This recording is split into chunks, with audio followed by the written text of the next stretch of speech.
Hello friends, welcome to கெட்ஸிஸ் daily vlog. வாங்க இப்போ மசால் வடை எப்படி செய்கிறதுன்னு பார்க்கலாம். மசால் வடை செய்கிறதுக்கு ஃபஸ்ட்டு கடலை பருப்பை ஊற வச்சு அதை ஒன்றும் பாதியமாக அரைச்சி எடுத்துக்கணும். அதில் கொஞ்சம் வெங்காயம் நல்லா பொடியாக கட் பண்ணி போடணும். அதுக்கப்புறம் பச்சை மிளகாய் போடணும், சோம்பு போடணும். அதுக்கப்புறம் கொஞ்சம் கொத்தமல்லி, கருவேப்பிலை அதில் கொஞ்சம் கட் பண்ணி போடணும். இது எல்லாருக்கும் தெரியும் தான், ஆனால் சில பிகினர்ஸ்லாம் இருக்காங்கல்ல, அவங்களுக்குலாம் தெரியாது. அவங்களுக்கு தெரியறதுக்காக தான் நாங்கள் இந்த வீடியோ போடுறோம்.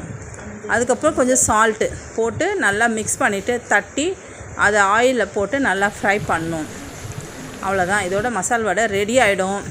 இது ரொம்ப சிம்பிளான ரெசிபி தான், ஈஸியாக வீட்டில் செய்யலாம். எல்லாம் ட்ரை பண்ணி பாருங்கள். நாங்கள் செய்கிறதெல்லாம் உங்களுக்கு எங்களுடைய குக்கிங் சேனல் உங்களுக்கு பிடிச்சிருந்துச்சுன்னா லைக் பண்ணுங்கள், ஷேர் பண்ணுங்கள், கமெண்ட் பண்ணுங்கள், சப்ஸ்கிரைப் பண்ணுங்கள் மறக்காமல். தேங்க்யூ.